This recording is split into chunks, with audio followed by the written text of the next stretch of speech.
الحمد للہ رب العالمین والصلاة والسلام علی سید المرسلین اما بعد فاعوذ باللہ من الشیطان الرجیم بسم اللہ الرحمن الرحیم۔ ناظرین، کل ہم نے سورۃ الفاتحہ کے مضامین اور ان کے چند اسماء اور چند شرعی مسائل پڑھے اور بسم اللہ الرحمن الرحیم کی تفسیر پڑھی۔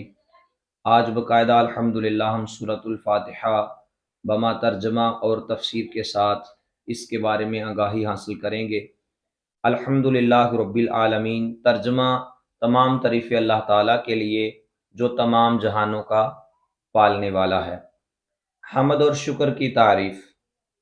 حمد کا معنی ہے کسی کی اختیاری خوبیوں کی بنا پر اس کی تعریف کرنا، اور شکر کی تعریف یہ ہے کہ کسی کے احسان کے مقابلے میں زبان، دل یا کسی اعضاء سے اس کی تعظیم کرنا۔ اور ہم چونکہ اللہ عز و جل کی حمد عام طور پر اس کے احسانات کے پیش نظر کرتے ہیں، اس لیے ہماری یہ حمد شکر بھی ہوتی ہے۔ اللہ تعالیٰ کی حمد و ثنا احادیث میں بہت سارے فضائل بیان کیے گئے ہیں، جن میں سے چند آپ لوگوں کی سماعتوں کی نظر کرتے ہیں۔ حضرت انس بن مالک رضی اللہ تعالیٰ عنہ اس حدیث پاک کے راوی ہیں۔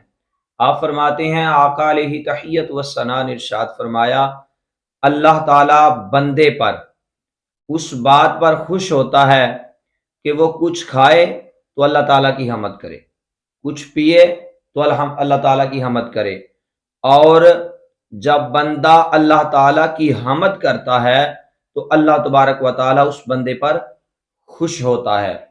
حضرت جابر بن عبداللہ رضی اللہ تعالیٰ عنہ روایت کرتے ہیں کہ حضور پر نور صلی اللہ علیہ وآلہ وسلم نے ارشاد فرمایا کہ سب سے افضل ذکر لا الہ الا اللہ ہے، اور سب سے افضل دعا الحمدللہ ہے۔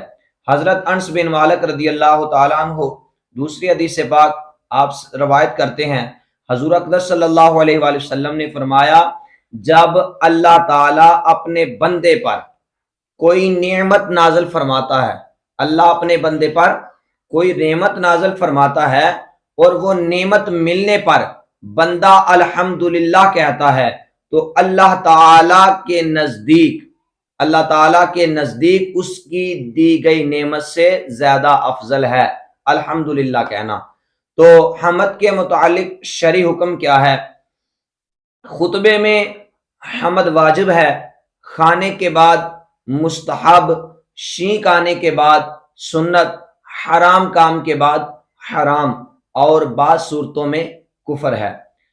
اللہ کے لیے اللہ اس ذات اعلیٰ کا عظمت والا نام ہے جو تمام کمال صفتوں کا جامع ہے، اور بعض مفسرین نے اس لفظ کے معنی بھی بیان کیے ہیں، جیسا کہ اس کا ایک معنی ہے عبادت کا مستحق، اور دوسرا معنی ہے وہ ذات جس کی معرفت میں عقل حیران، اور تیسرا معنی ہے وہ ذات جس کی بارگاہ سے سکون حاصل ہوتا ہے، اور چوتھا معنی ہے وہ ذات کہ مصیبت کے وقت جس کی پناہ تلاش کی جائے۔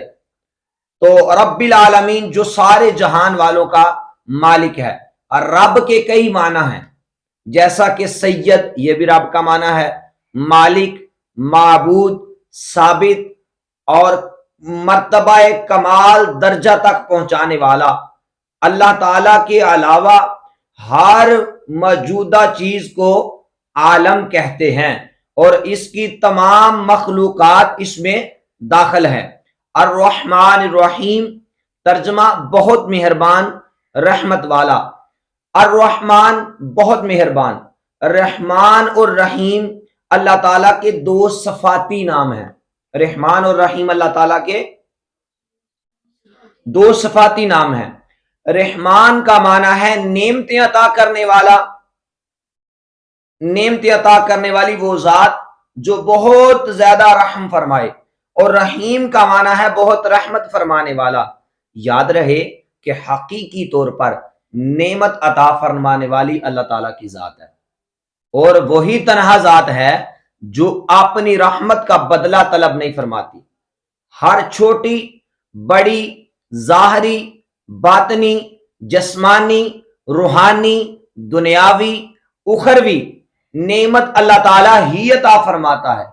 ہر طرح کی نعمت اگر ملتی ہے تو وہ بندے کو اللہ کی طرف سے ملتی ہے، وہ خود خدا اپنے بندے کو عطا فرماتا ہے، وہ چھوٹی نعمت ہو بڑی ہو ظاہری ہو باطنی ہو دنیاوی ہو اخروی ہو جسمانی ہو روحانی ہو، وہ کسی بھی طرح کی ہو، وہ دینی ہو وہ دنیاوی ہو، کسی بھی طرح کی کوئی نعمت ہو تو وہ کون عطا فرماتا ہے؟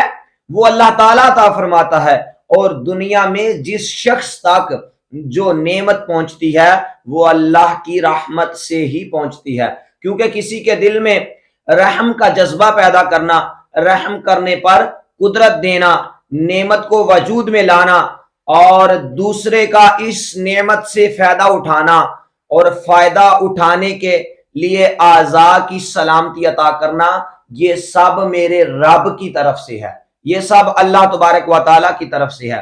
اور اللہ کی وسیع رحمت دیکھ کر گناہوں پہ بے باک نہیں ہونا چاہیے کہ رب کی رحمت بڑی وسیع ہے، اب کوئی نہیں، ہم نیک اعمال نہ بھی کریں، ہم اچھے عمل نہیں بھی کریں گے اللہ کی رحمت سے معاف ہو جائیں گے۔ ٹھیک ہے، اللہ کی رحمت بڑی وسیع ہے تو اس کی رحمت دے کر گناہوں پہ بے باک نہیں ہونا چاہیے۔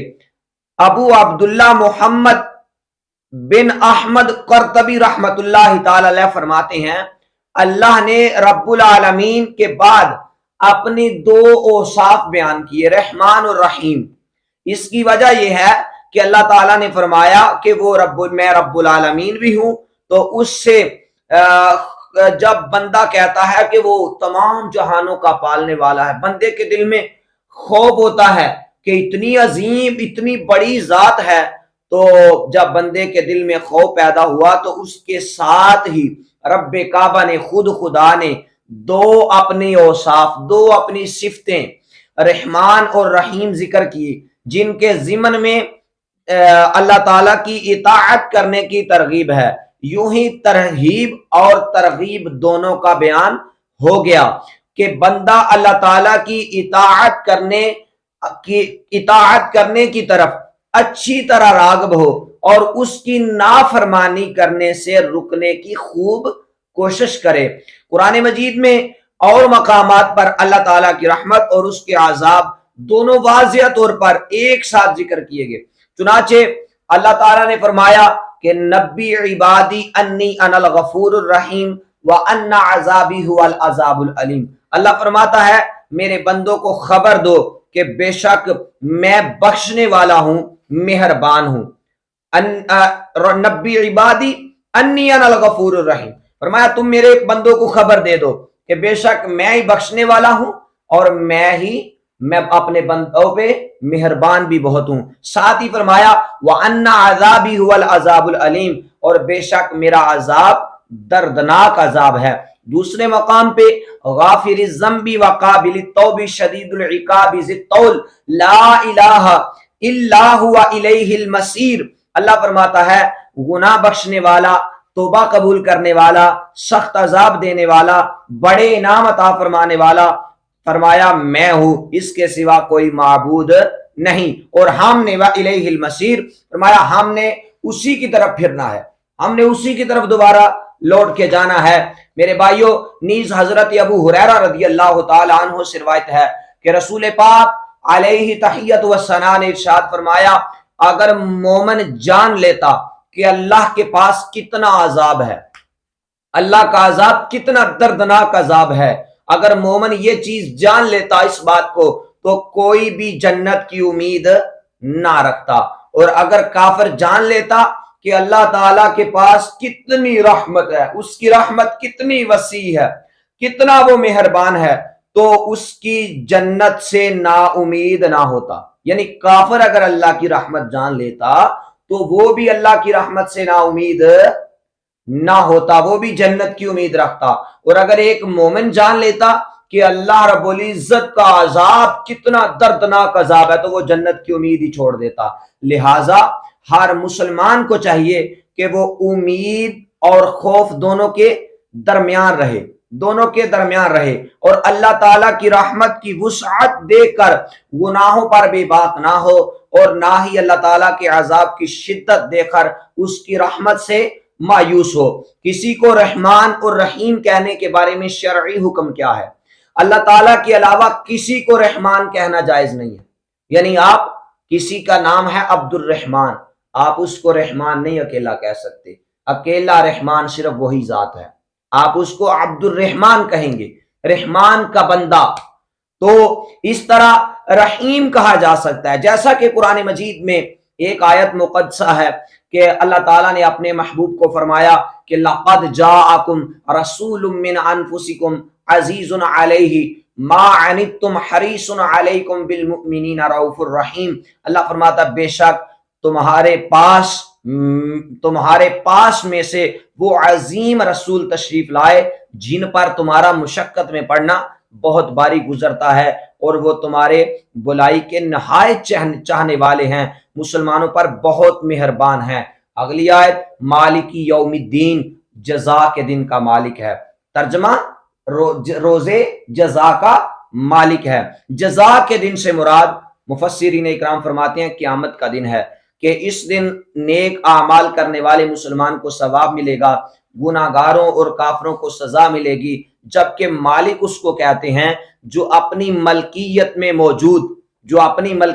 موجود چیزوں میں سے جیسے چاہے تصرف کرے۔ اللہ تعالیٰ اگر دنیا و آخرت کا مالک ہے، لیکن یہاں قیامت کے دن بطور خاص قیامت کے دن کا ذکر اس لیے کیا تاکہ اس دن کی اہمیت دل میں بیٹھے، نیز دنیا کے مقابلے میں آخرت میں اللہ تعالیٰ کے مالک ہونے کا ظہور زیادہ ہوگا، کیونکہ اس کے دن کسی کے پاس ظاہری سلطنت بھی نہ ہوگی جو دنیا میں اللہ تعالیٰ نے لوگوں کو عطا فرمائی ہے۔ اس لیے یہاں خاص طور پر قیامت کے دن کی ملکیت کا بھی ذکر کیا گیا۔ آج ہم نے الحمدللہ یہ 3 آیات کا ترجمہ اور تفسیر سے آگاہی حاصل کی۔ کل انشاءاللہ ہم ایاک نعبد و ایاک نستعین کے بارے میں جانیں گے۔